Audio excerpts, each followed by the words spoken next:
पश्चिम बंगाल में कमल खिल गया है। ये वही बंगाल है जहां कभी अंग्रेज पहुंचे थे। व्यापार के जरिए उन्होंने अपनी ताकत बढ़ाई, धीरे धीरे मुगलों को कमजोर किया और सत्ता से उखाड़ फेंका। पश्चिम बंगाल विधानसभा चुनावों में भारतीय जनता पार्टी की प्रचंड जीत की चर्चा है। पश्चिम बंगाल एक बार फिर से सत्ता में नए नायकों को देखेगा। ये वही बंगाल है जहां से अंग्रेजों ने शुरुआत की थी। मुगलों के बाद अंग्रेजों ने कोलकाता को अपनी राजधानी के रूप में स्थापित किया। यहीं से वो दिल्ली की ओर कूच कर गए। फिर देखते ही देखते पूरे देश पर उनका राज हो गया। आजाद भारत में भी कोलकाता में बैठकर कांग्रेस के नेताओं ने राज्य सरकार चलाई। फिर कम्युनिस्टों ने यहां अपना साम्राज्य स्थापित किया। ममता बनर्जी ने उन्हें उखाड़ फेंका था। सिर्फ 15 वर्ष बाद अब पहली बार भारतीय जनता पार्टी यहां की सत्ता पर काबिज होने जा रही है। इस तरह कहा जा सकता है कि कोलकाता ने बहुत बरस तक किसी को बर्दाश्त नहीं किया। उसका जब मूड बना, सत्ता सिंहासन पर बैठी सरकार को उखाड़ फेंका। आइए दोस्तों, ताजे संभावित बदलाव के बीच ये जानने का प्रयास करते हैं कि कैसे अंग्रेजों ने बंगाल में मुगलों का सिंहासन हिलाने की नींव रखी और दिल्ली तक सफाया करके उनका अंत किया। अंग्रेजों ने भारत में व्यापार के जरिए प्रवेश किया था। 17वीं सदी में ईस्ट इंडिया कंपनी को मुगल बादशाहों से व्यापार की अनुमति मिली। उन्होंने सूरत, मद्रास और कलकत्ता में अपने केंद्र बनाए।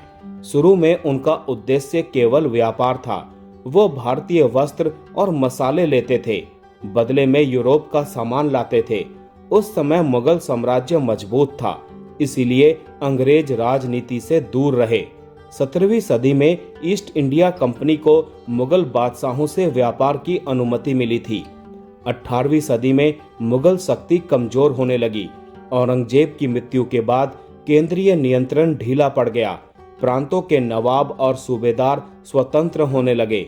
बंगाल, अवध और हैदराबाद जैसे क्षेत्र लगभग अलग शासन करने लगे। इतिहासकार विपिन चंद्र अपनी पुस्तक आधुनिक भारत का इतिहास में बताते हैं कि इसी कमजोरी ने अंग्रेजों को हस्तक्षेप का मौका दिया।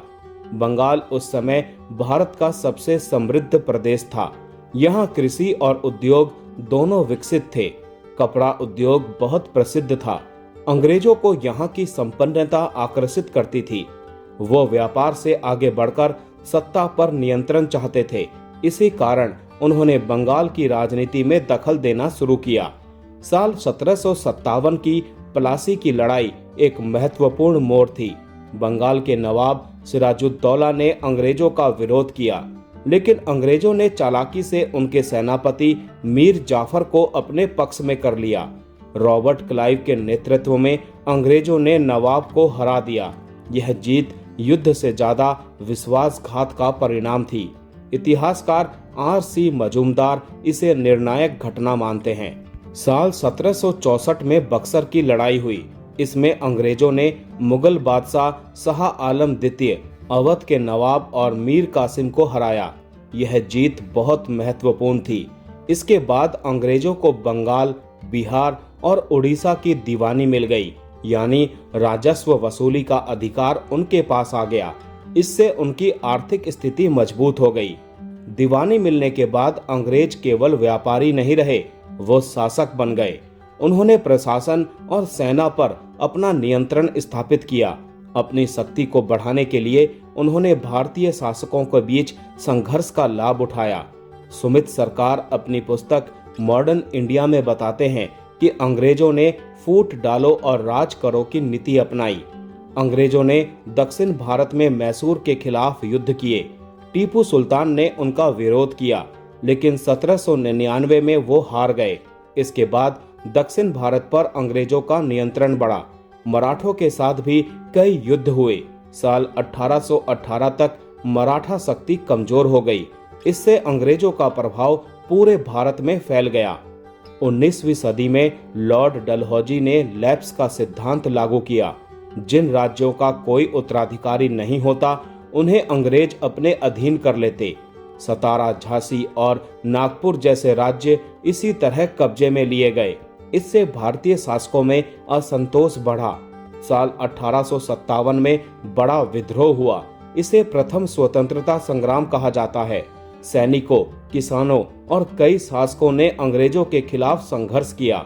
दिल्ली में बहादुर शाह जफर को फिर से सम्राट घोषित किया गया, लेकिन अंग्रेजों ने इस विद्रोह को दबा दिया।